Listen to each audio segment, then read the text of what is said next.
जय हिंद दोस्तों। डिस्क्लेमर पढ़ लीजिएगा, मैं सेबी पंजीकृत सलाहकार नहीं हूं। दोस्तों, बात करेंगे इस वीडियो में Q3 के प्रीव्यू के बारे में। Q3 में क्या ब्रोकरेज अनुमान लगा रहे हैं, क्योंकि मार्केट में रिजल्ट जब भी कोई शेयर का आता है तो यही देखा जाता है कि अनुमान कितना था, मार्केट को चाहिए था कितना और उसके बाद कितना आया है। 29 जनवरी 2026, जी हाँ, कल कंपनी जो है अपना रिजल्ट घोषित करने वाली है। यहाँ पे इसका रिजल्ट जो आएगा, अनऑडिटेड फाइनेंशियल रिजल्ट, उसकी वीडियो मैं इसी चैनल पे कल बनाऊंगा जब भी आएगा, ठीक है ना। तो आप लोग चैनल सब्सक्राइब कर लीजिएगा। अब मेन वही आ जाता है कि कल रिजल्ट जब आने वाला है इस कंपनी का, तो रिजल्ट कैसा आ सकता है, क्या मार्केट में अनुमान लग रहे हैं, क्या विश्लेषक अपना जो है उम्मीद जता के चल रहे हैं। क्योंकि एक चीज़ यहीं पे आप लोगों को मैं समझा दूं कि देखिए, मार्केट में अगर मान लेते हैं पिछला क्वार्टर का रिजल्ट इसका जो है, अगर 3,000 करोड़ रुपया का कंपनी को नेट प्रॉफिट हुआ है, तो इस बार अगर 3100 करोड़ रुपया का कंपनी को नेट प्रॉफिट होता है तो पिछले क्वार्टर से ज़्यादा है। लेकिन अगर मार्केट मान के चल रहा है कि इस क्वार्टर में इस कंपनी को 3200 करोड़ रुपए का नेट प्रॉफिट होगा, तो वो अनुमान से कम है मार्केट की। मतलब पिछले क्वार्टर से या साल दर साल बेसिस पे भले ही ज़्यादा है, लेकिन मार्केट को जो चाहिए था, जितना मार्केट अनुमान लगा के चल रहा था, उससे कम आएगा तो मार्केट में भी गिरावट आती है। तो ये नए लोगों को पता नहीं होता है, तो इसलिए ये देखना जरूरी हो जाता है कि मार्केट क्या अनुमान लगा के चल रहा है, मार्केट कितना मतलब एक्सपेक्ट कर रहा है कि कितना आएगा, ठीक है ना। मार्केट अडानी पावर से क्या उम्मीदें हैं, तो उस उम्मीद को हम लोग यहाँ पे देखने वाले। देखिए, रिपोर्ट तो कई सारी आई हैं यहाँ पे, लेकिन मतलब एकदम पर्सनल कोई प्रीव्यू टाइप का नहीं आया है। यहाँ पे एक आया है मिंट पे, ठीक है ना, प्रीव्यू। बांग्लादेश के डील से कमाई पर असर पड़ सकता है, इस तरीके से इन्होंने किया। लेकिन ये भी अगर न्यूज़ देखेंगे हम लोग यहाँ पे, तो पेड है, इसको भी पढ़ने के लिए जो है सब्सक्रिप्शन चाहिए, जो यहाँ पे देख सकते हो। यहाँ पे सब्सक्रिप्शन लेना पड़ेगा ना, देखिए मिंट का 1 वर्ष का सब्सक्रिप्शन लेना पड़ेगा, तो मैं तो वो तो लूँगा नहीं, ठीक है ना। तो फिर भी हम लोग अपना जो है मेथड यूज करके देख लेते हैं कि कहाँ पे कैसे जो है यहाँ पे रिजल्ट का अनुमान बताया जा रहा है, ठीक है ना।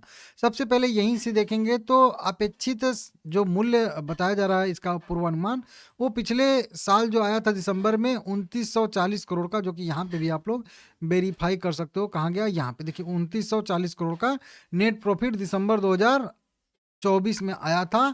तो अब दिसंबर 2025 में कितना रिजल्ट आने की संभावना दिख रही है यहाँ पे, तो सबसे पहले तो यही बता रहा है कि 7% की वार्षिक वृद्धि देखने के लिए मिल रहा है। 7% की वार्षिक वृद्धि का मतलब हो गया कि जो ये रिजल्ट आया है, जो ये नेट प्रॉफिट था, इससे 7%, 8% और आप जो है ज़्यादा कर लीजिए, तो 1% इसका होता है 29 करोड़। तो वहीं 30 करोड़, तो 30 करोड़ को आप लोग 7 से कर लीजिए, 7 तरीके 21, मतलब 200 करोड़ रुपया और ज़्यादा यहाँ से इसको नेट प्रॉफिट हो सकता है। 7% की वृद्धि का मतलब नेट प्रॉफिट में ये हुआ, ठीक है ना। तो अगर इसमें 200 हम जोड़ेंगे तो लगभग 3100 करोड़ रुपए के आसपास का नेट प्रॉफिट की संभावना यहाँ पे मार्केट लगा के चल रहा है। राजस्व में बात करेंगे तो सालाना आधार पर 11 से लेके जो है 5 से लेके 11% की वृद्धि की संभावना दिख रही है। जो संभावित रूप से लगभग 15,000 करोड़ से लेके जो है 15,800 करोड़ रुपए तक का यहाँ पे दिखा रहा है।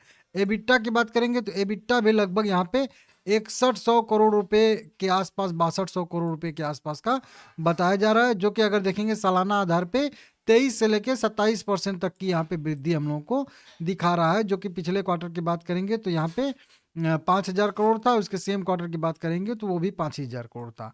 और रिजल्ट भी इसके सेम क्वार्टर में भी 2940 करोड़ था, और इसके जो है पिछले क्वार्टर में भी 2940 करोड़ के आसपास ही है। तो इस बार अनुमान है कि लगभग लगभग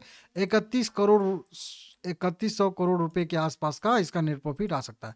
और भी आई हैं, हाँ, और भी मैं ढूंढने की कोशिश किया हूँ आप लोगों के लिए यहाँ पे।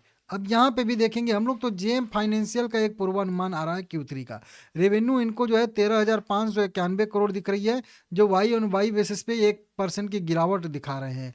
एबिटा में इनको 38% का जो है मतलब बढ़ोतरी की संभावना इनको दिख रही है। कारण थर्मल डिमांड में कमी के कारण फ्लैट क्वार्टर की उम्मीद इनको दिख रही है। मतलब पहले जैसा आया था पिछले क्वार्टर में या 1 साल पहले, वैसे ही रिजल्ट की उम्मीद इनको दिख रही है। ये बाय रेटिंग दे रहे हैं 178 रुपये के टारगेट के लिए, और सीएजीआर इनको दिख रहा है कि जो 25 से 28 तक का रहने वाला है। 15% की ग्रोथ रहने वाली है यहाँ पे राजस्व में। और एबिटा की बात करेंगे तो 18% का सीएजीआर की इनकी उम्मीद है, ठीक है ना, 28 तक का, ठीक है ना। मान के चल रहे हैं। वहीं पे बात करेंगे मिंट का, जो अभी मैं बता रहा था ना, तो मिंट वहाँ पे नहीं दिखा रहा था, लेकिन रेवेन्यू मिंट भी 13,800 करोड़ का मान के चल रहा है, जो वाई ऑन वाई बेसिस पे वहीं कह लीजिए कि 3% की बढ़त दर्शाता है, ठीक है ना, 13,400 करोड़ से।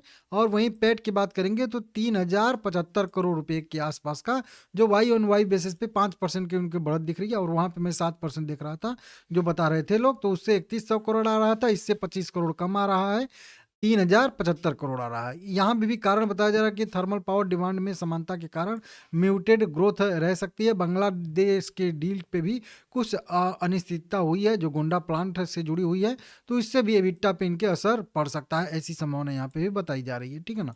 उसी के साथ में अगर देखेंगे यहाँ पे, तो यूनिवेस्ट जो एक ऐप आया है ना आप लोगों का, उसका प्रमोशन हो जाएगा यहाँ पे, छोड़ दीजिए।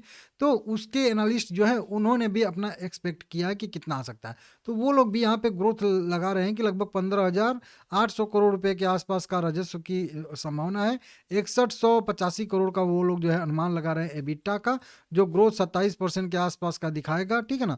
और इन लोगों को भी नेट प्रॉफिट जो दिख रही है वो 2900 करोड़ रुपए के आसपास की के ऊपर जो है, जो पिछला क्वार्टर का आया था या सेम क्वार्टर का था, ठीक है ना, उस पे 7% की बढ़त इन लोगों को भी देखने के लिए मिल रही है, ठीक है ना।